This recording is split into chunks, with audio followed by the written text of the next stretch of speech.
Assalamualaikum warahmatullahi wabarakatuh.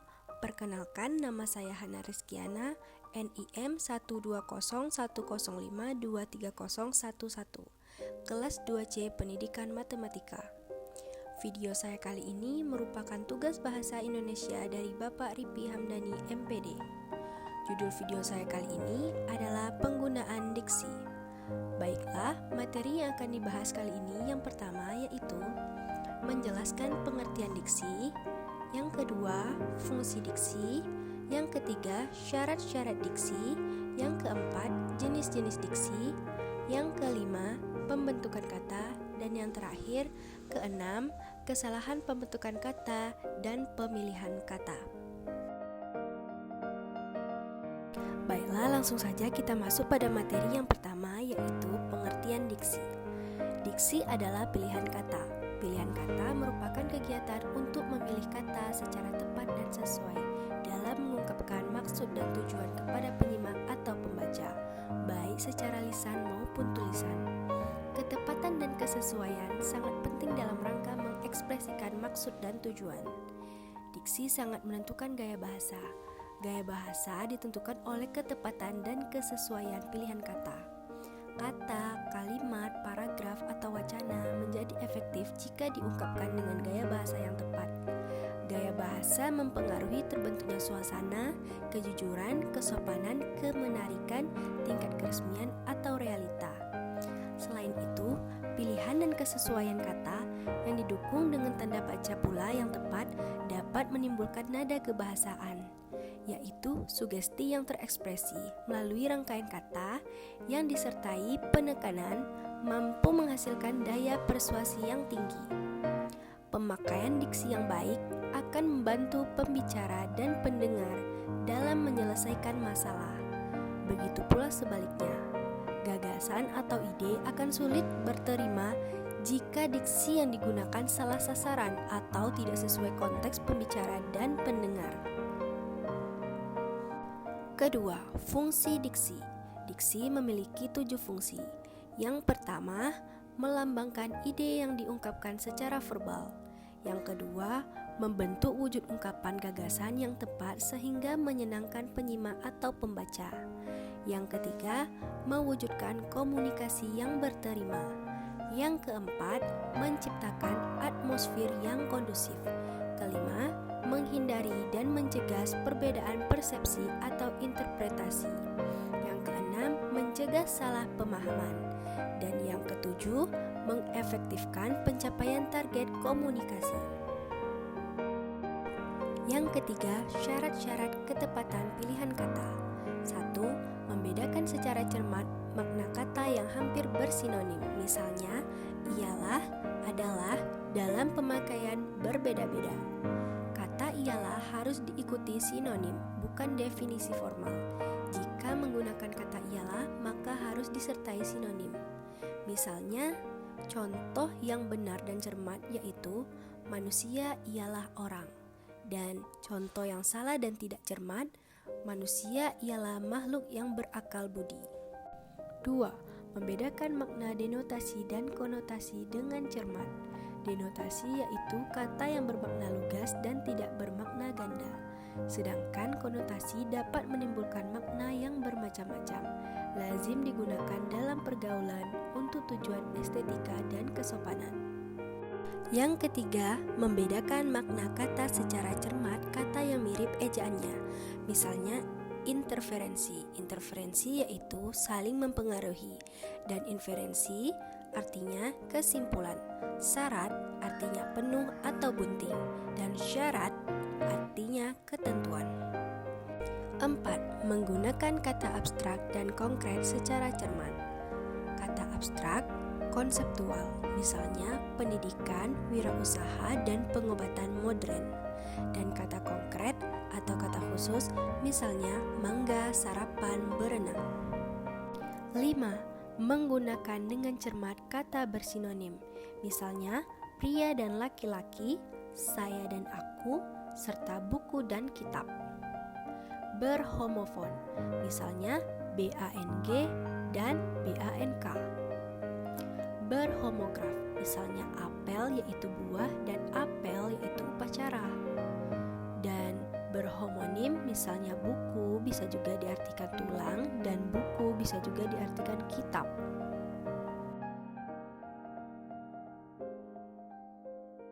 6. Menggunakan kata yang berubah makna dengan cermat. Misalnya isu dalam bahasa Indonesia berarti kabar yang tidak jelas asal-usulnya, kabar angin, desas-desus. 7. Menggunakan kata umum dan kata khusus secara cermat. Untuk mendapatkan pemahaman yang spesifik, karangan ilmiah sebaiknya menggunakan kata khusus.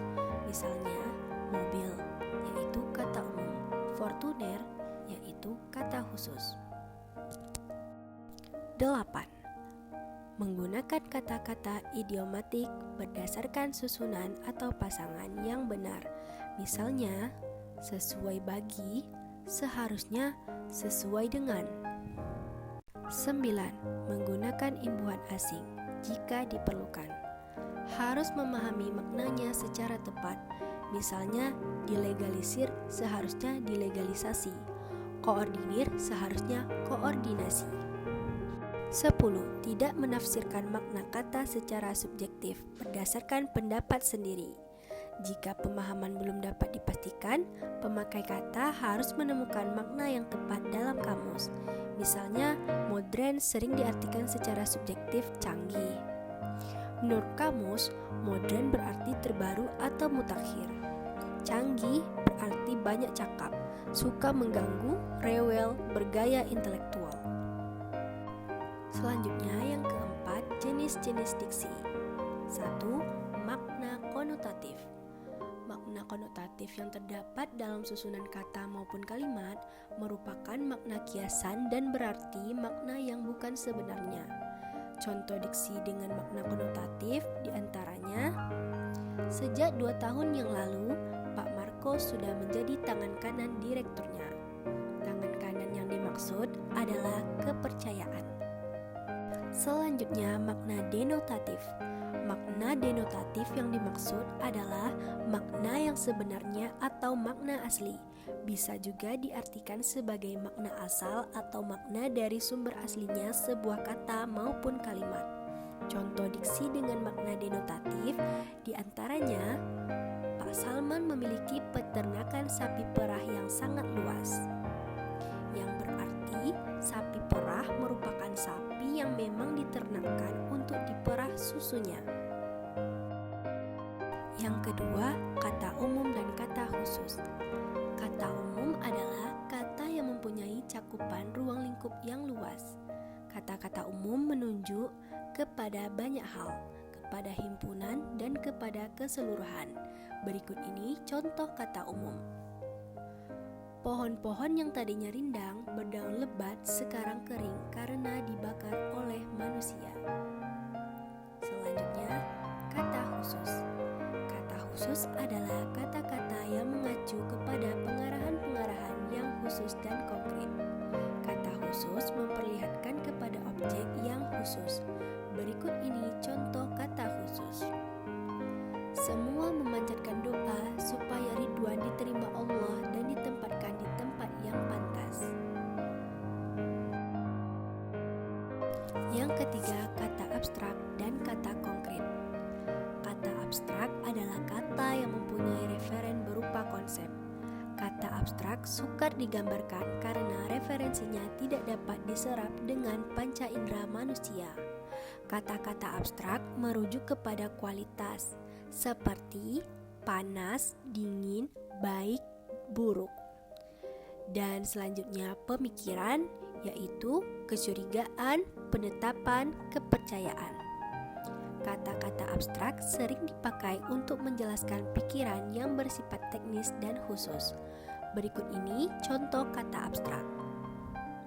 Lurusnya hati dan murninya budi adalah perhiasan hidup yang sesungguhnya.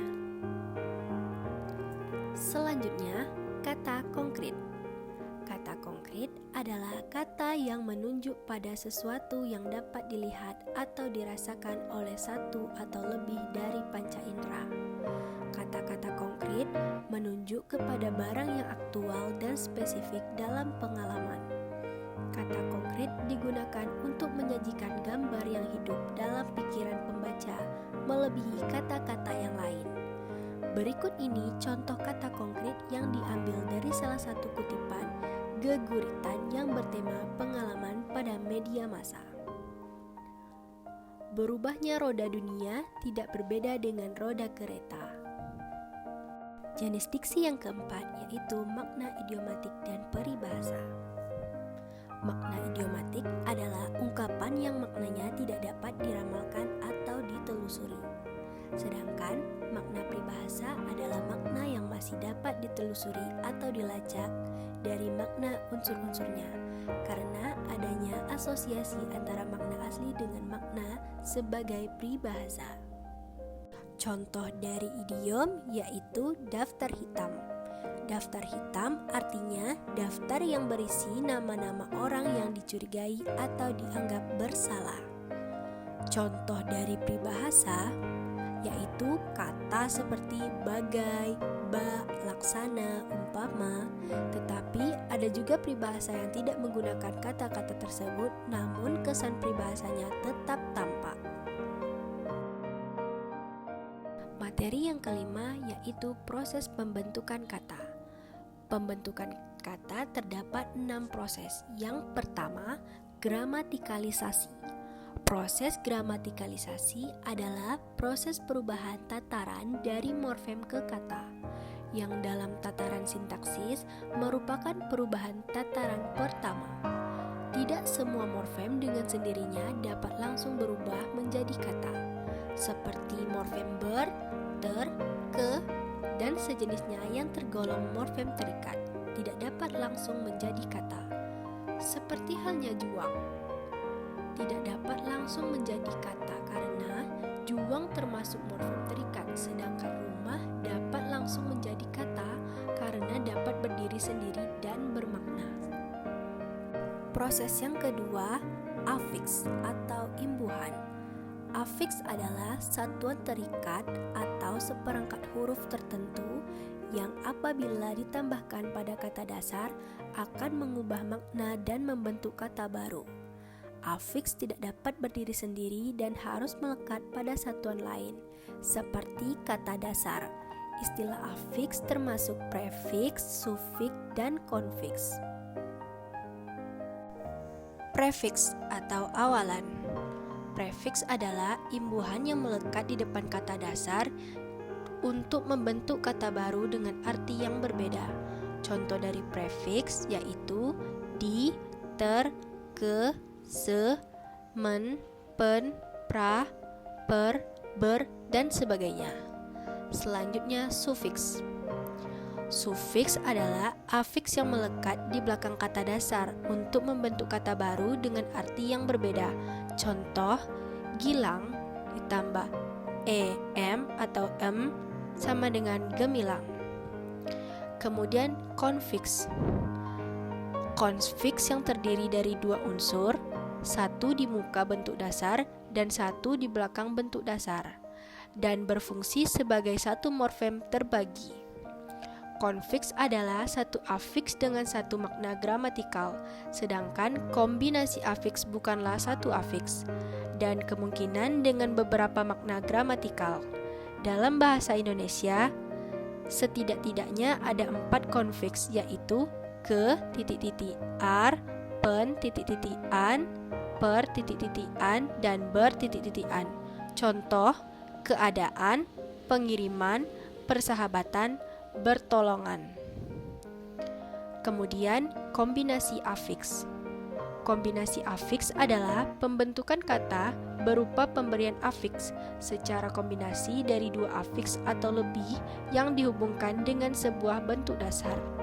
Dalam bahasa Indonesia, misalnya dikenal beberapa kombinasi afiks: mekan, mei, memperkan, memperi, berkan, pean, dan senya. Proses yang ketiga yaitu reduplikasi. Reduplikasi adalah proses morfemis yang mengulang bentuk dasar, baik secara keseluruhan, secara sebagian, maupun dengan perubahan bunyi, seperti meja-meja dari dasar meja. Reduplikasi sebagian seperti lelaki dari dasar laki, dan reduplikasi dengan perubahan bunyi seperti bolak-balik dari dasar balik. Reduplikasi semu seperti mondar-mandir, yaitu sejenis bentuk kata yang tampaknya sebagai hasil reduplikasi, tetapi tidak jelas bentuk dasarnya yang diulang. Proses selanjutnya, komposisi. Komposisi adalah hasil dan proses penggabungan morfem dasar dengan morfem dasar, baik yang bebas maupun yang terikat, sehingga terbentuk sebuah konstruksi yang memiliki identitas leksikal yang berbeda atau yang baru. Proses yang kelima yaitu konversi dan modifikasi internal. Konversi sering juga disebut derivasi zero. Transmutasi dan transposisi adalah proses pembentukan kata dari sebuah kata menjadi kata lain tanpa perubahan unsur segmental. Proses yang terakhir yaitu pemendekan.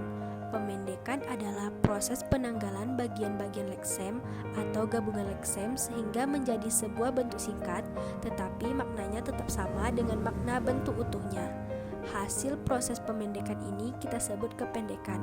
Misalnya bentuk lab utuhnya laboratorium dan SD utuhnya sekolah dasar. Baiklah, selanjutnya adalah materi yang terakhir yang akan dibahas di dalam video ini, yaitu kesalahan pembentukan dan pemilihan kata. A.